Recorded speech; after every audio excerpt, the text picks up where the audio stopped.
The Sound Machine. It was a warm summer evening, and Klausner walked quickly through the front gate and around the side of the house and into the garden at the back. He went on down the garden until he came to a wooden shed, and he unlocked the door, went inside and closed the door behind him. The interior of the shed was an unpainted room. Against one wall, on the left, there was a long wooden workbench, and on it, among a littering of wires and batteries and small sharp tools, there stood a black box about 3 feet long, the shape of a child's coffin. Klausner moved across the room to the box. The top of the box was open, and he bent down and began to poke and peer inside it, among a mass of different colored wires and silver tubes. He picked up a piece of paper that lay beside the box, studied it carefully, put it down, peered inside the box, and started running his fingers along the wires, tugging gently at them to test the connections, glancing back at the paper, then into the box, then at the paper again, checking each wire. He did this for perhaps an hour. Then he put a hand around to the front of the box, where there were 3 dials, and he began to twiddle them, watching at the same time the movement of the mechanism inside the box. All the while he kept speaking softly to himself, nodding his head, smiling sometimes, his hands always moving, the fingers moving swiftly, deftly inside the box, his mouth twisting into curious shapes when nothing was delicate or difficult to do, saying, "Yes, yes, and now this one, yes, yes. But is this right? Is it? Where's my diagram? Yes, of course, yes, yes. That's right. And now, good, good, yes, yes, yes." His concentration was intense, his movements were quick. There was an air of urgency about the way he worked, of breathlessness, of a strong suppressed excitement. Suddenly he heard footsteps on the gravel path outside, and he straightened and turned swiftly as the door opened and a tall man came in. It was Scott. It was only Scott, the doctor. "Well, well, well," the doctor said. "So this is where you hide yourself in the evenings." "Hello, Scott," Klausner said. "I happened to be passing," the doctor told him, "so I dropped in to see how you were. There was no one in the house, so I came on down here. How's that throat of yours been behaving?" "It's all right, it's fine." "Now I'm here, I might as well have a look at it." "Please don't trouble, I'm quite cured, I'm fine." The doctor began to feel the tension in the room. He looked at the black box on the bench, then he looked at the man. "You've got your hat on," he said. "Oh, have I?" Klausner reached up, removed the hat, and put it on the bench. The doctor came up closer and bent down to look into the box. "What's this?" he said. "Making a radio?" "No, just fooling around." "It's got rather complicated-looking innards." "Yes," Klausner seemed tense and distracted. "What is it?" the doctor asked. "It's a rather frightened-looking thing, isn't it?" "It's just an idea, yes? It has to do with sound, that's all." "Good heavens, man, don't you get enough of that sort of things all day in your work?" "I like sound." "So it seems." The doctor went to the door, turned and said, "Well, I won't disturb you. Glad your throat's not wearing you anymore." But he kept standing there looking at the box, intrigued by the remarkable complexity of its inside, curious to know what this strange patient of his was up to. "What's it really for?" he asked. "You've made me inquisitive." Klausner looked down at the box, then at the doctor, and he reached up and began to scratch the lobe of his right ear. There was a pause. The doctor stood by the door, waiting, smiling. "All right, I'll tell you, if you're interested." There was another pause, and the doctor could see that Klausner was having trouble about how to begin. He was shifting from one foot to the other, tugging at the lobe of his ear, looking at his feet, and then, at last, slowly he said, "Well, it's like this. The theory is very simple, really. The human ear, you know, that it can't hear everything. There are sounds that are so low pitch or so high pitch that it can't hear them. Yes, the doctor said, yes. Well, speaking very roughly, any note so high that it has more than 15,000 vibrations a second, we can hear it. Dogs have better ears than us. You know that you can buy a whistle whose note is so high pitch that you can't hear it at all, but a dog can hear it. Yes, I've seen one, the doctor said. Of course you have. And up the scale, higher than the note of that whistle, there is another note, a vibration if you like, but I prefer to think of it as a note. You can't hear that one either. And above that, there is another and another rising right up the scale forever and ever and ever. And an endless succession of notes, an infinity of notes. There is a note, if only our ears could hear it, so high that it vibrates 1,000,000 times a second, and another 1,000,000 times as high as that, and on, higher and higher as far as numbers go, which is infinity, eternity, beyond the stars. Klausner was becoming more animated every moment. He was a small, frail man, nervous and twitchy, with always moving hands. His large head inclined toward his left shoulder as though his neck were not quite strong enough to support it rigidly. His face was smooth and pale, almost white, and the pale grey eyes that blinked and peered from behind a pair of steel spectacles were bewildered, unfocused, remote. He was a frail, nervous, twitchy little man, a moth of a man, dreamy and distracted. Suddenly, fluttering and animated. And now the doctor, looking at that strange pale face and those pale grey eyes, felt that somehow there was about this little person a quality of distance, of immense, immeasurable distance, as though the mind were far away from where the body was. The doctor waited for him to go on. Klausner sighed and clasped his hands tightly together. I believe, he said, speaking more slowly now, that there is a whole world of sound about us all the time that we cannot hear. It is possible that up there, in those high-pitched, inaudible regions, there is a new exciting music being made, with subtle harmonies and fierce grinding discords, a music so powerful that it would drive us mad if only our ears were tuned to hear the sound of it. There may be anything, for all we know there may. Yes, the doctor said, but it's not very probable. Why not? Why not? Klausner pointed to a fly sitting on a small roll of copper wire on the workbench. You see that fly? What sort of a noise is that fly making now? None that one can hear, but for all we know, the creature may be whistling like mad on a very high note, or barking, or croaking, or singing a song. It's got a mouth, hasn't it? It's got a throat. The doctor looked up at the fly, and he smiled. He was still standing by the door with his hands on the doorknob. Well, he said, so you are going to check up on that? Some time ago, Klausner said, I made a simple instrument that proved to me the existence of many odd inaudible sounds. Often I have sat and watched the needle of my instrument recording the presence of sound vibrations in the air when I myself could hear nothing, and those are the sounds I want to listen to. I want to know where they come from and who or what is making them. And that machine on the table there, the doctor said, is that going to allow you to hear these noises? It may, who knows? So far I've had no luck, but I've made some changes in it, and tonight I'm ready for another trial.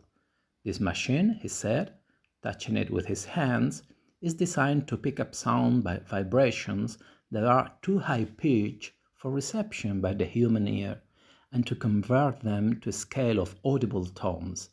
I tune it in almost like a radio. How do you mean? It isn't complicated. Say I wish to listen to the squeak of a bat. That's a fairly high-pitched sound, about 30,000 vibrations a second. The average human ear can't quite hear it. Now, if there were a bat flying around this room and I tuned it to 30,000 on my machine, I would hear the squeaking of that bat very clear. I would even hear the correct note, F sharp or B flat or whatever it might be, but merely at a much lower pitch. Don't you understand? The doctor looked at the long black coffin box. And you're going to try it tonight? Yes. Well, I wish you luck. He glanced at his watch. My goodness, he said, I must fly. Goodbye, and thank you for telling me. I must call again sometime and find out what happened. The doctor went out and closed the door behind him. For a while longer, Klausner fussed about with the wires in the black box. Then he straightened up and in a soft, excited whisper said, Now we'll try again. We'll take it out into the garden this time, and then perhaps, the reception will be better. Lift it up now, carefully. Oh my God, it's heavy. He carried the box to the door, found that he couldn't open the door without putting it down, carried back, put it on the bench, opened the door, and then carried it with some difficulty into the garden. He placed the box carefully on a small wooden table that stood on the lawn. He returned to the shed and fetched a pair of earphones. He plugged the wire connections from the earphones into the machine and put the earphones over his ears. The movements of his hands were quick and precise. He was excited and breathed loudly and quickly through his mouth. He kept on talking to himself with little words of comfort and encouragement as though he were afraid that the machine might not work and afraid also of what might happen if it did. He stood there in the garden beside the wooden table, so pale, small, and thin that he looked like an ancient, consumptive, bespectacled child. The sun had gone down. There was no wind, no sound at all. From where he stood, he could see over a low fence into the next garden, and there was a woman walking down the garden with a flower basket on her arm. He watched her for a while without thinking about her at all. Then he turned to the box on the table and pressed a switch on its front. He put his left hand on the volume control and his right hand on the knob that moved the needle across a large central dial, like the wavelength dial of a radio. The dial was marked with many numbers in a series of bands, starting at 15,000 and going up to 1,000,000. And now he was bending forward over the machine. His head was cocked to one side in a tense listening attitude. His right hand was beginning to turn the knob. The needle was traveling slowly across the dial, so slowly he could hardly see it move, and in the earphones he could hear a faint, spasmodic crackling. Behind this crackling sound, he could hear a distant humming tone, which was the noise of the machine itself, but that was all. As he listened, he became conscious of a curious sensation, a feeling that his ears were stretching out away from his head, that each ear was connected to his head by a thin, stiff wire like a tentacle, and that the wires were lengthening, that the ears were going up and up towards a secret and forbidden territory, a dangerous ultrasonic region where ears had never been before and had no right to be. The little needle crept slowly across the dial, and suddenly he heard a shriek, a frightful, piercing shriek, and he jumped and dropped his hands, catching hold of the edge of the table. He stared around him as if expecting to see the person who had shrieked. There was no one inside, except the woman in the garden next door, and it was certainly not she. She was bending down, cutting yellow roses and putting them in her basket. Again it came, a throatless, inhuman shriek, sharp and short, very clear and cold. The note itself possessed a minor metallic quality that he had never heard before. Klausner looked around him, searching instinctively for the source of the noise. The woman next door was the only living thing in sight. He saw her reach down, take a rose stem in the fingers of one hand, and snip the stem with a pair of scissors. Again he heard the scream. It came at the exact moment when the rose stem was cut. At this point, the woman straightened up, put the scissors in the basket with the roses, and turned to walk away. "Mrs. Saunders!" Clowness shouted, his voice shrill with excitement. "Oh, Mrs. Saunders!" And looking around, the woman saw her neighbor standing on his lawn, a fantastic arm-waving little person with a pair of earphones on his head, calling to her in a voice so high and loud that she became alarmed. "Cut another one, please. Please cut another one quickly." She stood still, staring at him. "Why, Mr. Klausner?" she said. "What's the matter?" "Please do as I ask," he said. "Cut just one more rose." Mrs. Saunders had always believed her neighbor to be a rather peculiar person. Now it seemed that he had gone completely crazy. She wondered whether she should run into the house and fetch her husband. No, she thought. No, he's harmless. I'll just humor him. "Certainly, Mr. Klausner, if you like," she said. She took her scissors from the basket, bent down, and snipped another rose. Again, Klausner heard that frightful throatless shriek in the earphones. Again it came at the exact moment the rose stem was cut. He took off the earphones and ran to the fence that separated the two gardens. "All right," he said, "that's enough. No more, please, no more." The woman stood there, a yellow rose in one hand, clippers in the other, looking at him.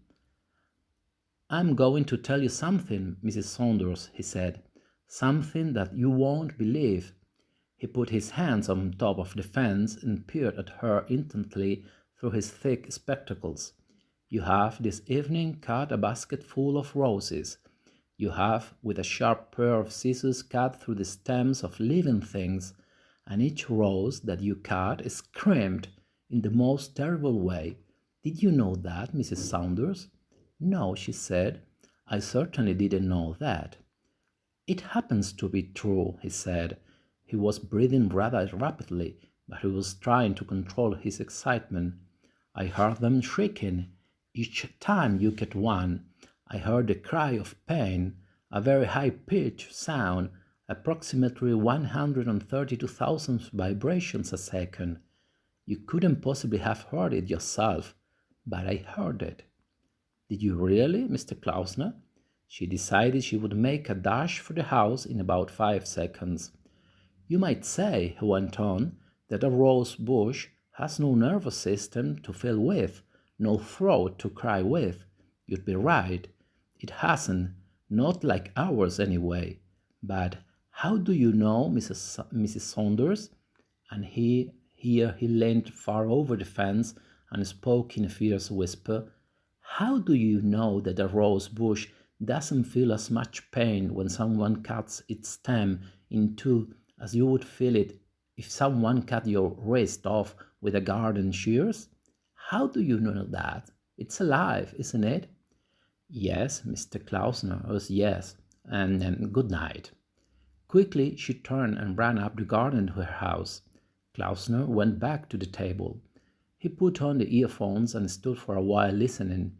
He could still hear the faint crackling sound and the humming noise of the machine, but nothing more. He bent down and took hold of a small white daisy growing on the lawn.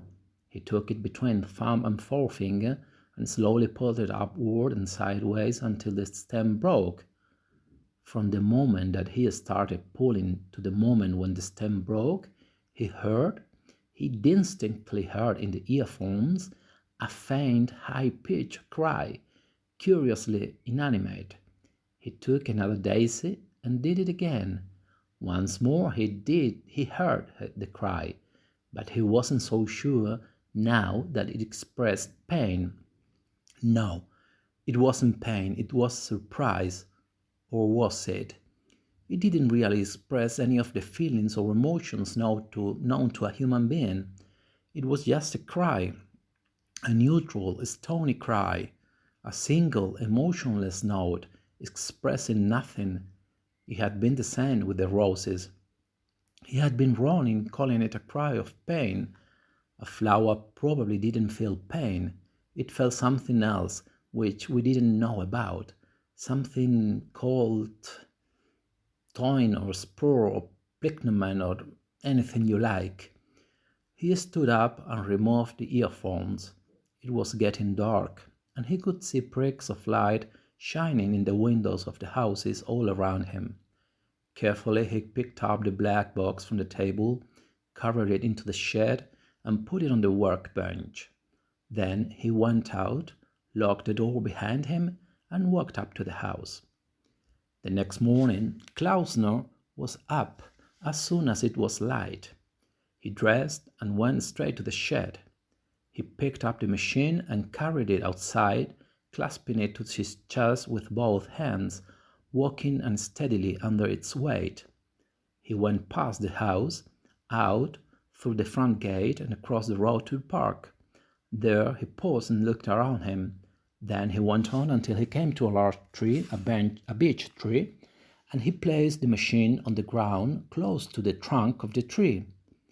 Quickly he went back to the house and got an axe from the coal cellar and carried it across the road into the park. He put the axe on the ground beside the tree. Then he looked around him again, peering nervously through his thick glasses in every direction. There was no one about.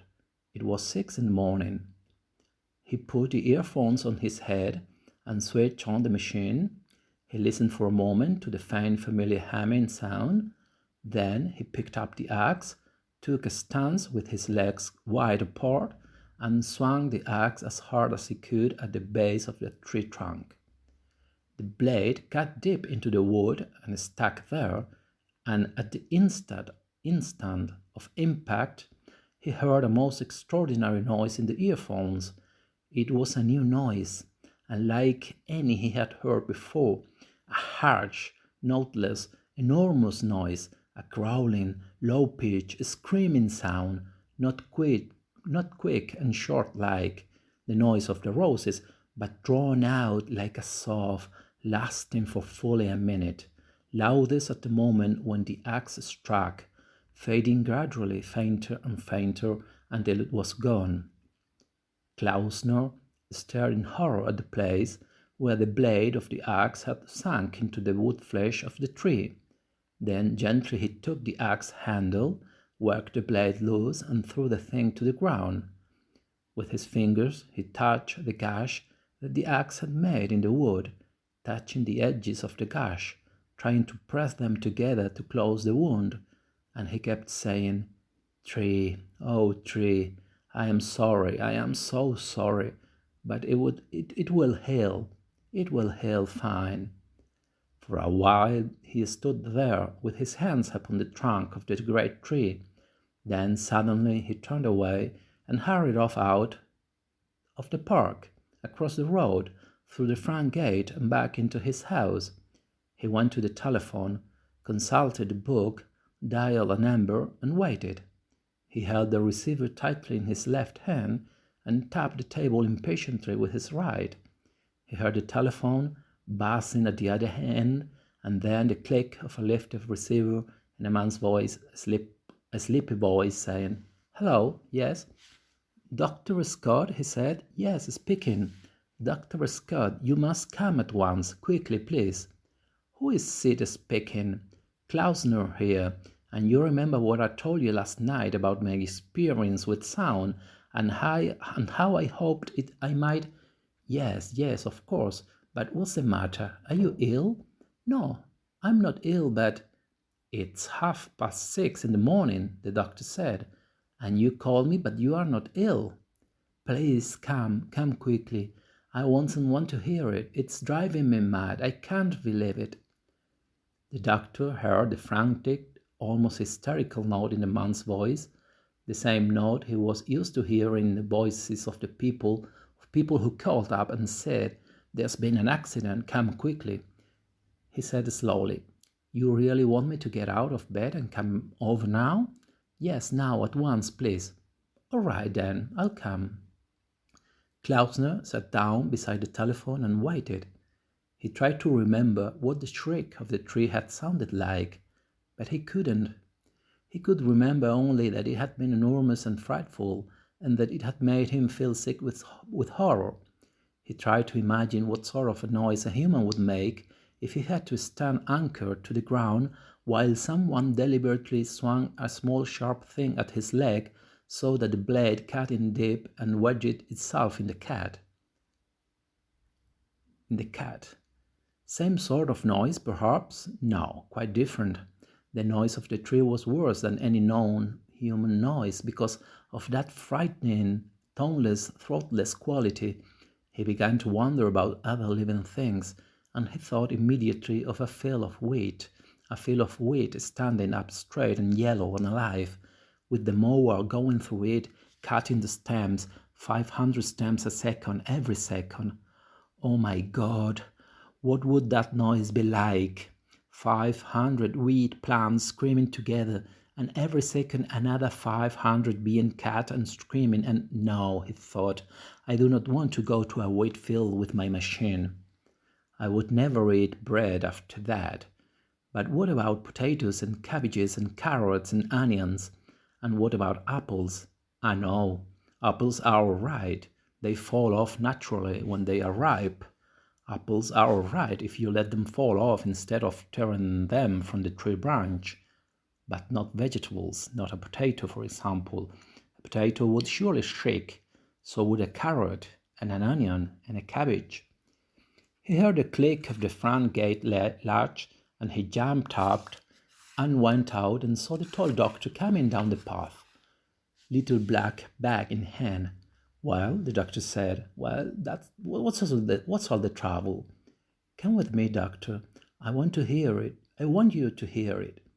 I called you because you are the only one I've told. It's over the road in the park. Will you come now?" The doctor looked at him. He seemed calmer now. There was no sign of madness or hysteria. He was merely disturbed and excited.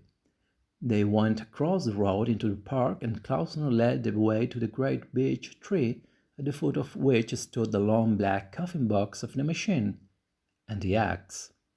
"Why did you bring it out here?" the doctor asked. "I wanted a tree. There aren't any big trees in the garden."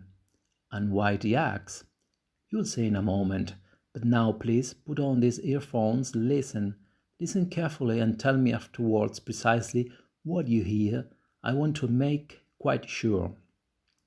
The doctor smiled and took the earphones and put them over his ears. Klausner bent down and flicked the switch on the panel of the machine. Then he picked up the axe and took his stance with his legs apart, ready to swing. For a moment he paused. "Can you hear anything?" he said to the doctor. "Can I what?" "Can you hear anything?" "Just a humming noise." Klausner stood there with the axe in his hands, trying to bring himself to swing. But the thought of the noise that the tree would make made him pause again. "What are you waiting for?" the doctor asked. "Nothing," Klausner answered, and then he lifted the axe and swung it at the tree, and as he swung, he thought he could swear he felt a movement of the ground on which he stood. He felt a slight shifting on the earth beneath his feet, as though the roots of the tree were moving underneath the soil, but it was too late to check the blow, and the axe blade struck the tree and wedged deep into the wood. At that moment, high overhead, there was the cracking sound of wood splintering and the swishing sound of leaves brushing against other leaves, and they both looked up, and the doctor cried, "Watch out! Run, man! Quickly, run!" The doctor had ripped off the earphones and was running away fast, but Klausner stood spellbound, staring up at the great branch, 60 feet long at least, that was bending slowly downward, breaking and crackling and splintering at its thickest point where it joined the main trunk of the tree. The branch came crashing down, and Klausner leapt aside just in time. It fell upon the machine and smashed it into pieces. "Great heavens!" shouted the doctor as he came running back. "That was a near one. I thought he had got you." Klausner was staring at the tree. His large head was leaning to one side, and upon his smooth white face there was a tense, horrified expression. Slowly he walked up to the tree and gently he prized the blade loose from the trunk. "Did you hear it?" he said, turning to the doctor. His voice was barely audible. The doctor was still out of breath from running and the excitement. "Hear what?" "In the earphones. Did you hear anything when the axe struck?" The doctor began to rub the back of his neck. "Well," he said, "as a matter of fact," he paused and frowned and bit his lower lip. "No, I'm not sure. I couldn't be sure. I don't suppose I had the earphones on for more than a second after the axe struck." Yes, but what did you hear?" "I don't know," the doctor said. "I don't know what I heard. Probably the noise of the branch breaking." He was speaking rapidly, rather irritably. "What did it sound like?" Klausner leaned forward slightly, staring hard at the doctor. "Exactly what did it sound like?" "Oh, hell," the doctor said. "I really don't know. I was more interested in getting out of the way. Let's leave it." Dr. Scott, what did it sound like? "For God's sake, how could I tell? What with half the tree falling on me and having to run for my life?" The doctor certainly seemed nervous. Klausner had sensed it now. He stood quite still, staring at the doctor, and for fully half a minute he didn't speak. The doctor moved his feet, shrugged his shoulders, and half turned to go. "Well," he said, "we'd better get back." "Look," said the little man, and now his smooth white face became suddenly suffused with color. "Look," he said, "you stitch this up." He pointed to the last gash that the axe had made in the tree trunk. "You stitch this up quickly." "Don't be silly," the doctor said. "You do as I say, stitch it up." Klausner was gripping the axe handle, and he spoke softly, in a curious, almost a threatening note. "Don't be silly," the doctor said. "I can't stitch through wood. Come on, let's get back." "So you can't stitch through wood?" "No, of course not." "Have you got any iodine in your bag?" "What if I have?" "Then paint the cat with iodine. It will sting, but that can't be helped." "Now, look," the doctor said, and again he turned as if to go. "Let's not be ridiculous. Let's get back to the house and then paint the cat with iodine." The doctor hesitated. He saw Klausner's hands tightening on the handle of the axe. He decided that his only alternative was to run away fast, and he certainly wasn't going to do that. "All right," he said, "I'll paint it with iodine." He got his black bag, which was lying on the grass about 10 yards away, opened it and took out a bottle of iodine and some cotton wool. He went up to the tree trunk, uncorked the bottle, tipped some of the iodine onto the cotton wool, bent down and began to dab it into the cat. He kept one eye on Klausner, who was standing motionless with the axe in his hands, watching him. "Make sure you get it right in." "Yes," the doctor said. "Now, do the other one, the one just above it." The doctor did as he was told. "There you are," he said, "it's done." He straightened up and surveyed his work in a very serious manner. "That should do nicely." Klausner came closer and gravely examined the two wounds. "Yes," he said, nodding his huge head slowly up and down. "Yes, that will do nicely." He stepped back a pace. You'll come and look at them again tomorrow? Oh, yes, the doctor said, of course. And put some more iodine on? If necessary, yes. Thank you, doctor, Klausner said, and he nodded his head again, and he dropped the axe, and all at once he smiled, a wild, excited smile, and quickly the doctor went over to him, and gently he took him by the arm, and he said, "Come on, we must go now." And suddenly they were walking away, the two of them, walking silently, rather hurriedly across the park, over the road, back to the house.